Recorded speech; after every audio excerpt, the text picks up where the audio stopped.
I always start my closing arguments in the same way. And it's simply this. If any of the attorneys, either throughout the trial or during closings today, from either side, myself, Mr. Brown, or the defense, misstate a fact or evidence, you should go with your collective memories. You guys are the jury. We've sat with this case for months, had meetings about it, talked about it, read things about it, and sometimes, not intentionally, but sometimes people, misremember something or think of one thing they read. So please use your collective memories as jurors to determine what you heard and what you saw. Additionally, it should be the written law that the judge just read and that you will get a copy of that should determine how you process and think of the law. For years, I've listened to attorneys where prosecutors have basically belittled the burden of proof and where the defense has built it up to be something that can never be overcome or could only be overcome by video. Neither of those things are true. You should look at the written law and follow the written law. Second thing I want to say is I want to apologize for all the graphic photos that you folks had to look at the last 3 weeks. I'm sorry I had to show them to you, but we had to. They were part of a crime, and because of the charges and what we have to prove beyond a reasonable doubt, it was necessary for you to look at some of those photos. I will promise, though, today I will not be showing you those anymore. There will be none of those photos in my closing. So every case that comes in is kind of like a puzzle. You have to look at it, because obviously you weren't there. But, solving a case and thinking about whether or not a person is guilty or not guilty is like putting together a puzzle. And it's your job as the jury to put that puzzle together. But the question in this case, or why this case is kind of unique, is the person who committed the crime had 8 days to spread the pieces of that puzzle all over the state of Wisconsin, or at least southern Wisconsin. Now, what are the pieces of those puzzle? They're evidence. What is evidence? It's what you saw in this courtroom and what you heard in this courtroom, testimony. People sitting on the witness stand and telling you what they knew. Before we start off going through that evidence, I want to remind you of the background of the events before July 1st of 2021. In June of 2021, Bart and Krista Halderson lived at 4595 Oak Springs Circle with their son, Chandler Halderson. And at that time, in June, they thought that their son had an internship with American Family, although there was problems with the payment. He hadn't been working there about 6-7 months, hadn't been paid yet. They thought their son was attending MATC, that he had already earned a solar certificate there, and that he was enrolled in the IT program and was 1 class away from graduating. They also thought that he was going to soon be going to a job in Titusville, Florida at SpaceX. Now, things became a little suspicious to the father, Bart Halderson, who's an accountant. He's wondering, why is a Fortune 500 company not paying my son when he's working there? And for over a year, he was talking to various people at Madison College or MATC about why he hadn't gotten his son's transcripts, why they couldn't get a meeting, why he hadn't received his solar certificate. He had been emailing with these 3 people, Aaron Hoover, Daniel Spieth, and Alyssa Brandt, and been communicating with them. This all kind of comes to a crescendo or to a head the day before Bart is murdered.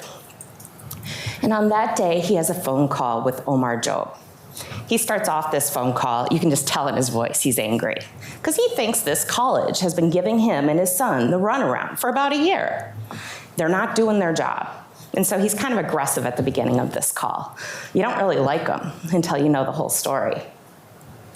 And he learns during this call that his son has never earned a solar certificate, that his son is not enrolled in the IT program, that his son owes the college over $1,000, and that Alyssa Brandt, Aaron Hoover, and Daniel Spieth have never worked for Madison College. We see, and that is the background that lead us into the events of July 1st, 2021. On that day is started by Chandler messaging his girlfriend. 7:26 a.m., I hardly slept. 7:27 a.m., I don't know, stuff really hasn't been going well for me lately, so I'm trying to plan for the next thing to fuck me over. We know at 7:27 a.m., his mom leaves for work. She works customer service at Dismembered.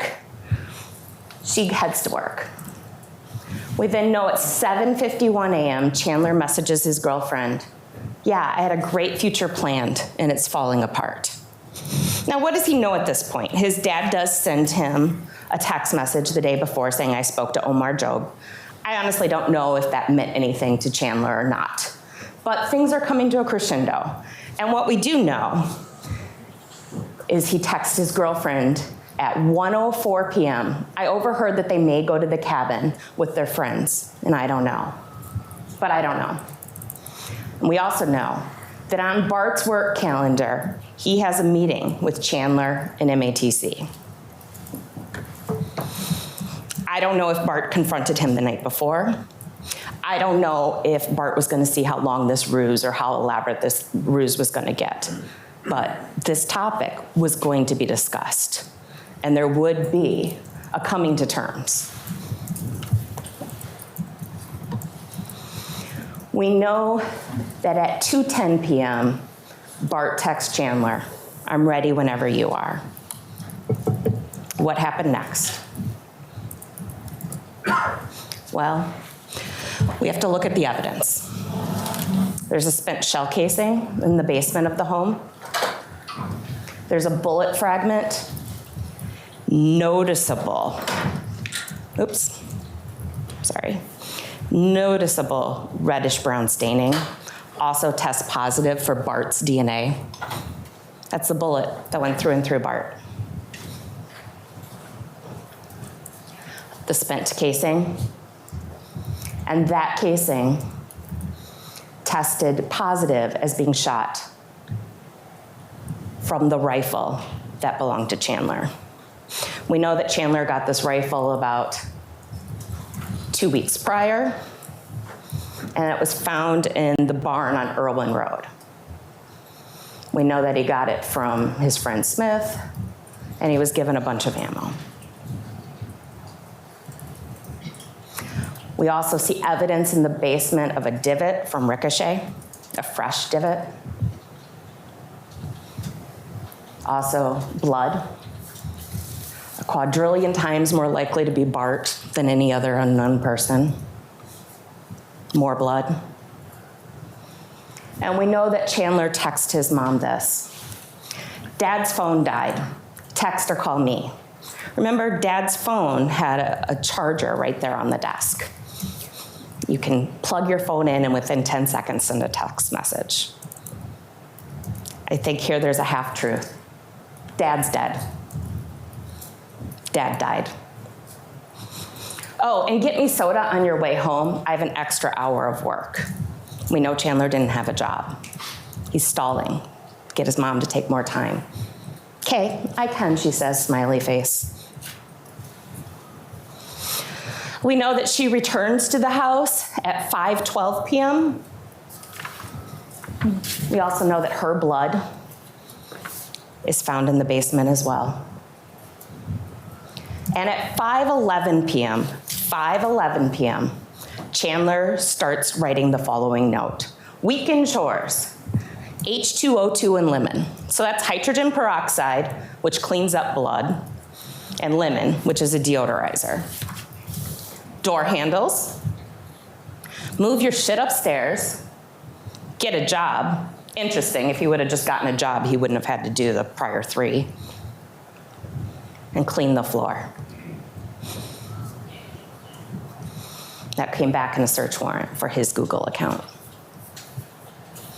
We also know at 7:49 p.m., he's in the shower FaceTiming his girlfriend. So he cleans up. He then departs at 8:16 that night for Quit Trip. We see him there at the Quit Trip. There's the Volvo, there he is. He buys 20 pounds of ice. He arrives back home at 8:29 p.m. Then we know that somewhere between 8:30 and 9:30, the neighbor, Steve Greiber, smells a weird burning, a pungent burning that he describes like a pig roast. And you heard testimony from Fire Inspector Bill Boswell that unfortunately in his line of work, he's come across many burned bodies, human bodies, and that they do in fact smell like a pig roast. Moving on to Friday, July 2nd. We know throughout that night, and I'm not re-showing this video, but there's hours of this video. We know that we see burning in the fireplace and the garage light go on and off. All throughout the night. There it is, almost 3 a.m. Until at one point it kind of crescendos and dies down. We also know, looking at the living room of the Halderson home, that right there by the fireplace is a measuring tape. Folks, he measured the parts of the body to see if they were small enough to fit into the fireplace. And a fan, add oxygen to that fire, make it burn a little bit hotter. We know that it burned hot enough that it damaged the fireplace. The door shattered, and the paint is visibly peeling and bubbling. We also know that there's blood evidence. Evidence of cleanup from the luminol photos, as well as droplets of blood. We know that that those stains test positive for blood, and that they test positive for Bart and Krista's DNA. There is also some DNA from Chandler. He did cut his foot. We're not disputing that. But he cut his foot in the process of dismembering and blowing and burning his parents, not from playing ball with the dogs. More blood. That's also Dad. And of course, on top of this fireplace that then is made to look all pristine with papers that date to June 23rd, not in the winter from when you would have last actually had a real fire, but from June 23rd, there's a piece of skull. And so Dr. Christina Figueroa Soto gets involved in this case. And she finds bones. She finds lots of bones. They go into this ash trap. I had never even heard of an ash trap before. Clearly, neither had Mr. Halderson. But they find a total of 230 bone fragments. She's able to say 106 of them were substantial enough that she's able to say what they were, that they were human and what parts of the body they're from. 53 from the skull or cranium, 18 from the hands, 24 teeth, 8 vertebrae, 3 long bones, either from arms or legs. There's also evidence in the garage. We have blood staining on shoes. That blood staining tests positive for both Bart and Krista and is identified as blood, not just touch DNA. More staining on the shoes, Bart. And in the shoes, they test the inside of the shoes as well to see whose shoes these belong to. They're Chandler's. They're his size 10.5. Oh, and he's wearing them right there. Those are the shoes he wore. In the garage, there's an axe found. And there's blood staining on this axe. It's positive for human blood on the hilt. It's positive for human blood on the head. On the head of the axe is both Bart and Krista's DNA. On the hilt is both Bart and Krista's DNA. And look at those numbers. A quadrillion times more likely to be those two than an unknown person. That's 1,000 times the world's population. And on the handle, Bart and Krista's DNA as well. We know at 7:02 a.m. that morning, that's a Friday morning of a holiday weekend, okay? July 3rd, Friday morning, a 23-year-old at 7:02 a.m. gets up, drives to Fleet Farm.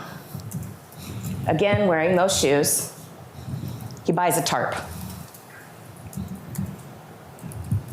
There's that tarp, 6x8. That tarp is later found in a trash bin at the Irwin Road property out in the woods.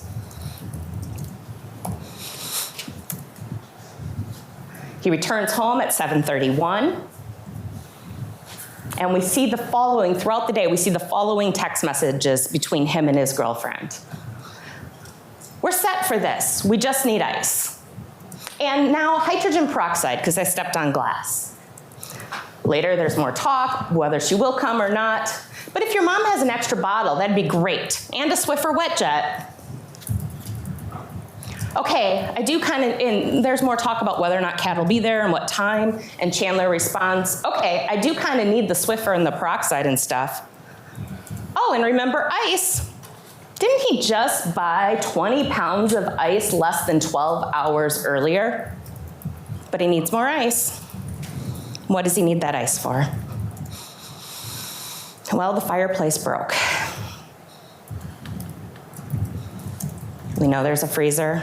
He bought lots of ice, and that freezer tested positive for human blood. Parts of his mom and his dad were put in that freezer. We know that night on the 2nd, one of Krista's coworkers, Daniel Croninger, came to the house. He had heard that day that Krista no-called and no-showed for work, and that is not the Krista he knew. She had worked there for several years, had never done that before, just not the type of person she was. I mean, of course, I never met her, but she seems a little type A. Like, she liked things to be in order, liked things to be a certain way, and was responsible.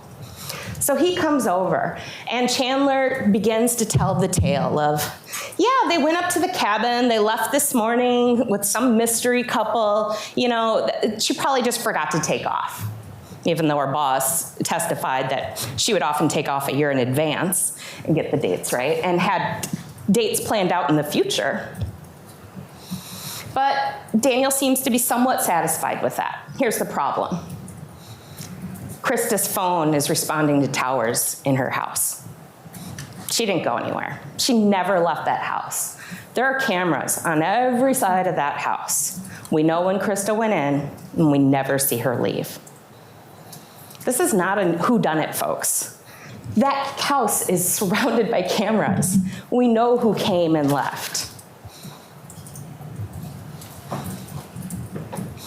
And we know that her phone was found in a shoe, hidden under a shelf, behind other shoes, wrapped in tinfoil, wrapped in a paper towel.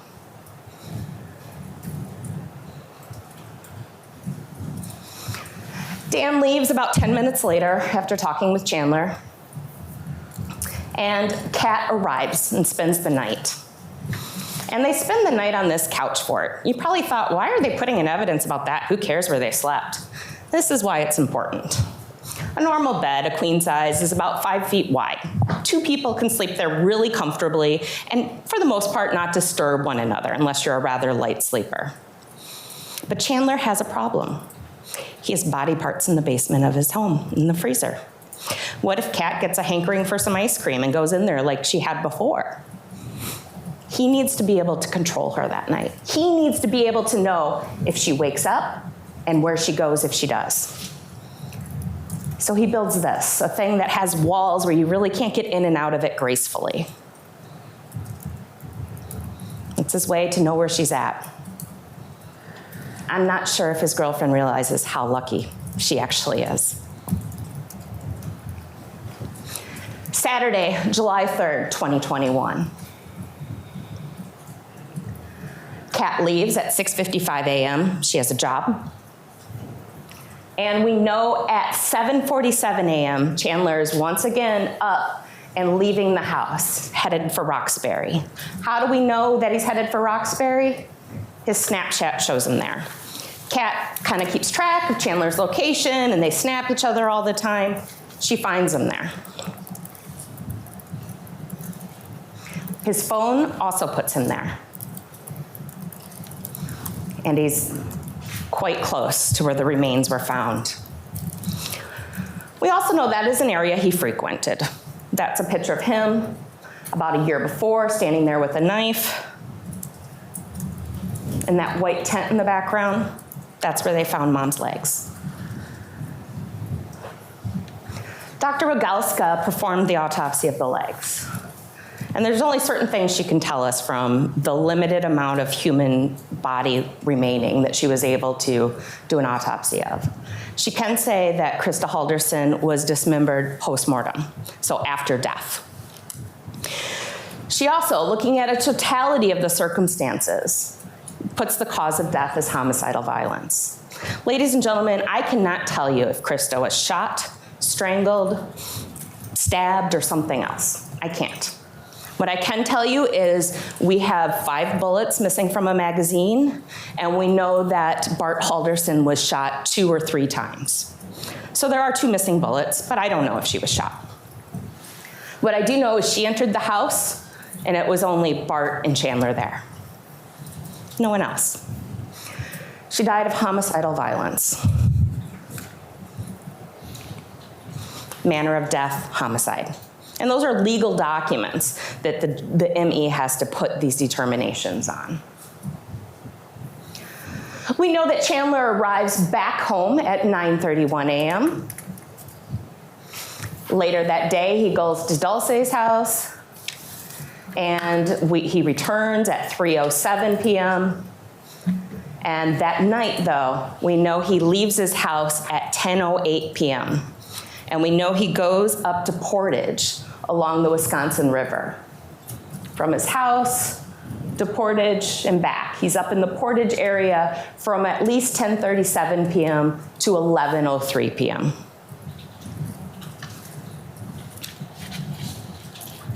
Portage is along the Wisconsin River. We tried to search that area.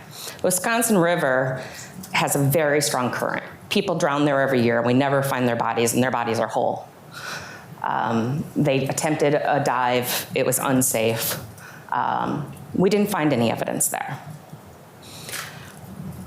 But I think in the totality of the circumstances, that wasn't a nighttime trip to go swimming. We know he returns at 11:30 p.m. And then we go on to July 4th. July 4th is actually the day that is the most eerie to me, because it's like Chandler Halderson pushed pause on his crime and just lived a normal life for a day.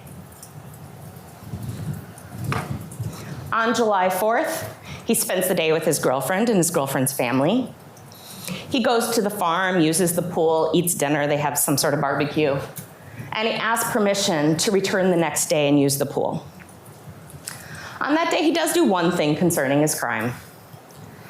Oh, and then he goes to fireworks that night at Dan Croninger's house. He does send this text message that he says tells everyone is from his mom. And it is made from Mom's phone that, again, is in the house, in shoes, hiding in the garage. Made it safely. Can't get anything through, and yes, it's packed. Going to White Lake today for the parade. We'll be home Monday night or Tuesday early. Love you lots. Mom ended a lot of her text messages to Chandler. Love you lots. Couple problems with the text message. First, the parade was on Saturday, not Sunday. Second, the phone never leaves Windsor, Wisconsin. Monday, July 5th. We know that Kat had stayed over the night before, and she leaves at 7:47. We know that that day is supposedly Chandler's big doctor appointment at 2 p.m. We know that it's at a UW clinic on Park Street because there's conversation between Kat and Chandler about her potentially taking him, trying to get off of work, and she actually Googles the directions. Here's his text messages to her. Made it a bit ago and checked in. This is at 2:09. Just need you to know because I have horrible reception. 2:22. No connection to even load Snapchat, 224. And no Wi-Fi, 224. What UW clinic doesn't have Wi-Fi?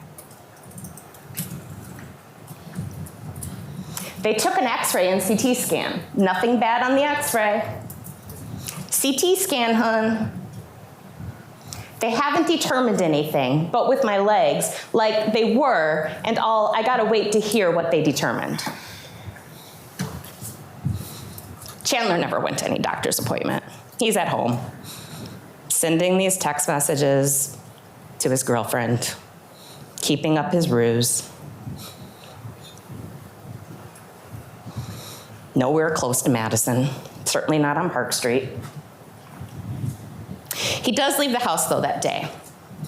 At 4:30 p.m., he goes to the farm.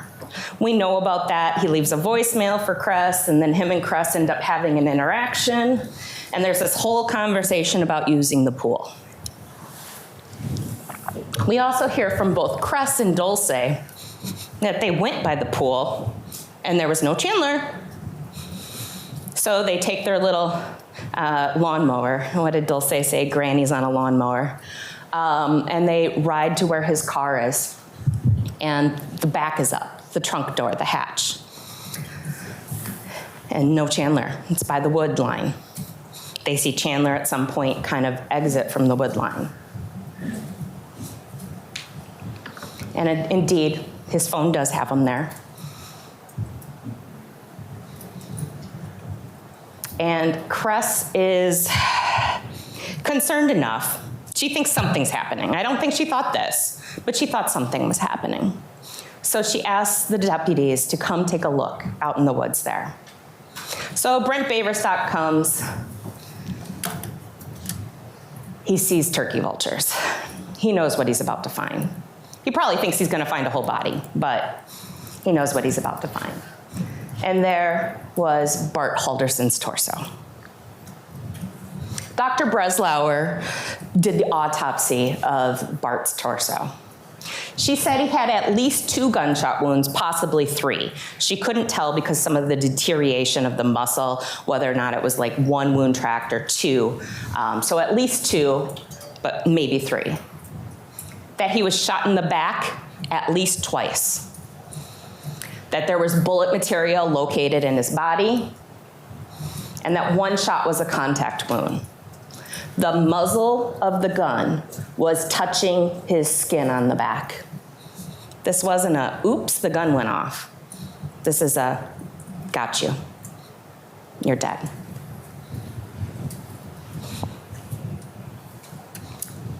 Cause of death, gunshot wounds. Manner of death, homicide. Can't shoot yourself in the back. So deputies begin to search this property. It's a vast property, maybe about 45 acres. A lot of it's prairie, a lot of it's woods. But they find this oil drum that has this weird cutout. And so they look in there and they find tools. And those tools then are tested by the Wisconsin State Crime Lab. The all-way handsaw has human blood identified as Bart and Krista. The broken saw blade has blood. It's Bart's. The scissors has blood, Bart and Krista's. And again, look at those numbers, 1,000 times the world's population. There's also some pruning shears. Again, tested positive for human blood, Bart and Krista.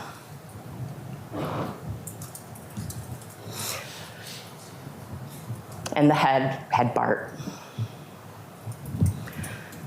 Some of these tools were then sent to Dr. Figueroa Soto. And she did a detailed analysis, and she sat and she talked a lot about, well, things I don't really understand. But here's the basics of what I understood and what her reports say. Is that this all-way saw has a certain number of teeth per inch, this broken handsaw has a certain number of teeth per inch. She can look microscopically at the wounds and tell us what tools are consistent with the markings that she saw. On Bart Halderson, his 4th cervical vertebrae is consistent with the broken handsaw. That's the tool that Chandler used to cut off his dad's head.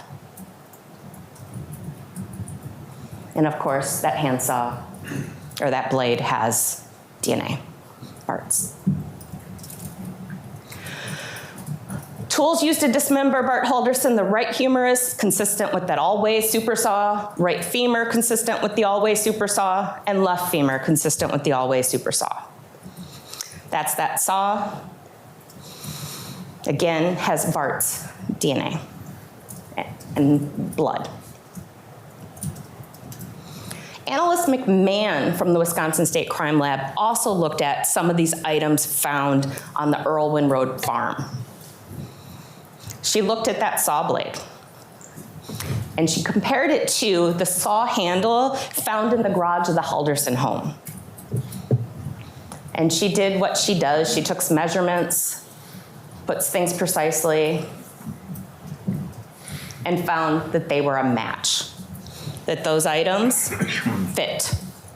She put together two puzzle pieces. An item from Irwin Road matched an item in the garage of the Halderson home.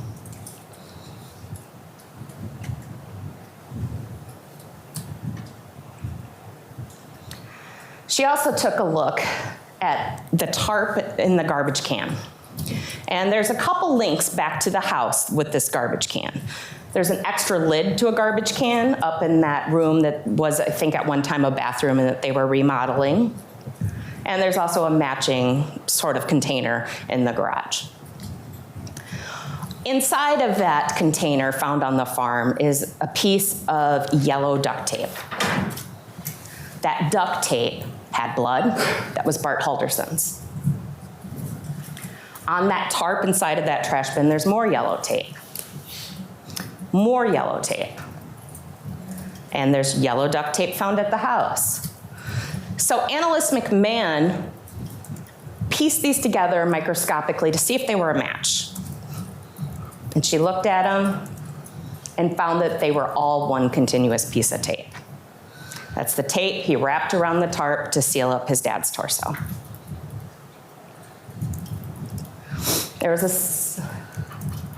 That torso also had Bart and Krista's DNA on it and tested positive for blood.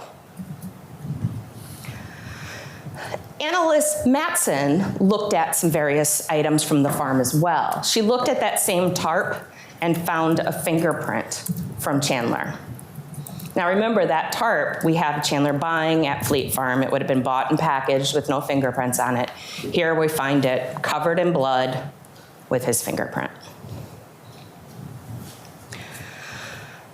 She also looked at that tarp that was in that bin and looked at it for footwear impression analysis. Could she see some prints on it, and can we match those up to some shoes? Maybe that'll help us figure out who that is, who was on that tarp. She's able to match it up to Brooks 5 launch shoes. A pair of Brooks 5 launch shoes in a size 10.5 were found in the Halderson garage. Again, those are the same ones that have blood on them and that Chandler's wearing in that video. A second tarp was found in the barn. It is an older tarp.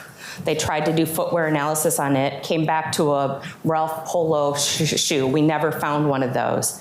But again, that's an older tarp. We don't know if possibly it was before the homicides or after, or if there was a pair of shoes that were ditched somewhere. But that tarp, once again, is covered in blood that tests positive for both Bart and Krista. Now, you saw a picture of Bart working on that tarp. What you didn't see on that tarp was a bunch of blood stains, because they weren't there. This blood is from this crime.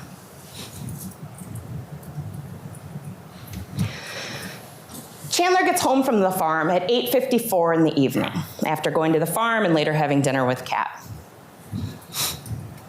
But that night, he's not done.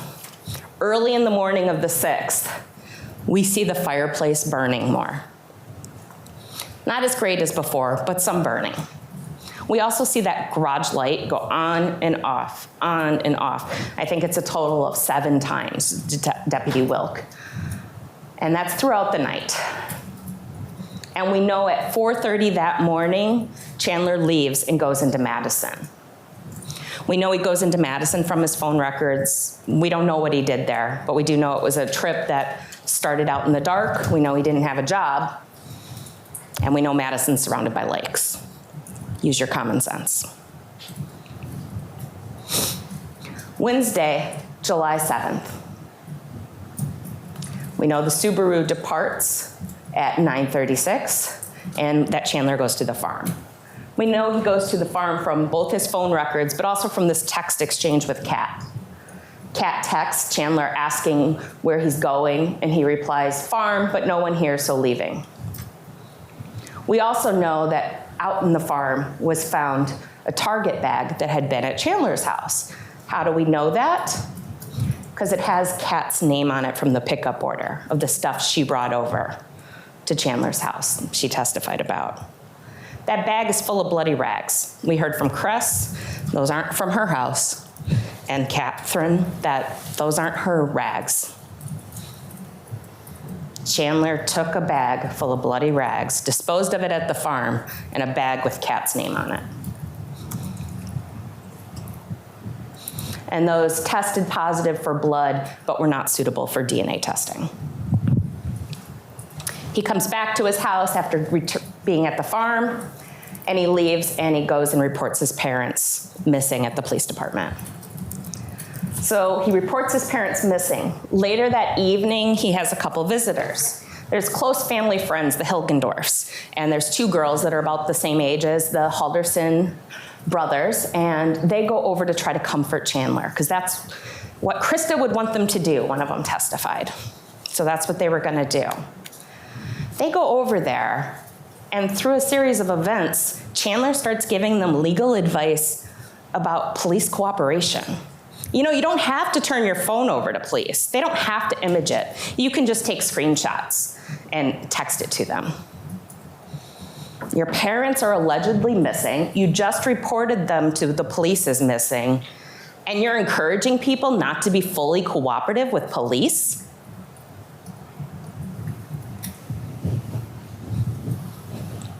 He then later has pizza that night with Mary Sesto and tells Mary Sesto, she starts saying, well, can't they just ping your parents' phones? Wouldn't that work? And he said, no, they can't ping a cell phone. She, disagrees with him. Yeah, you can. He looked her in the eye, she testified, and coldly said, no, they can't. She was nervous enough of Chandler at that point that she testified that she put herself between the exit door and Chandler. At that point, she knew something had happened.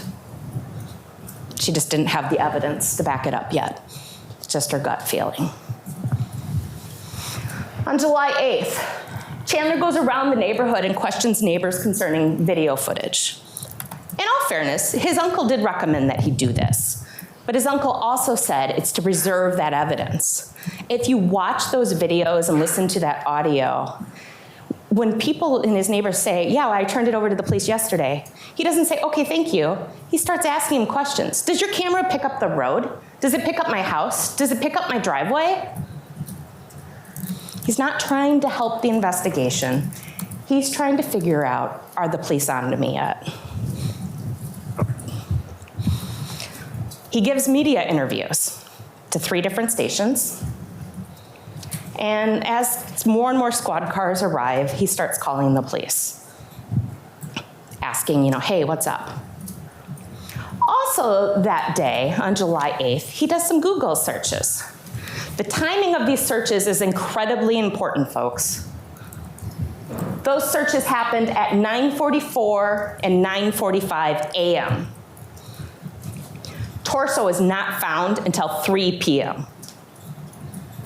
Krista's legs are not found until a week later. And what is he Googling? Body found, Wisconsin. Women's body found, Wisconsin. Wisconsin dismembered body found. Dead body found, Wisconsin. I think it's interesting what he wasn't Googling. Jane Doe, John Doe in hospital in Wisconsin. Car crashes in northern Wisconsin. crimes in White Lake, Wisconsin, drownings on Sawyer Lake where their cabin is, or organizations that maybe can help start a manhunt. I think it's also worth noting he had 2 vehicles available, never even went looking for his parents. There's a reason. He knew where they were. He put them there. It's also worth noting that the analyst yesterday, Courtney Ripp, testified that she didn't have any Google searches before July 8th to even look at. So that either means that Chandler never Googled anything for the entire time period of those search warrants, or he cleared his history every day. On this day he was arrested. He didn't have a chance to clear his history.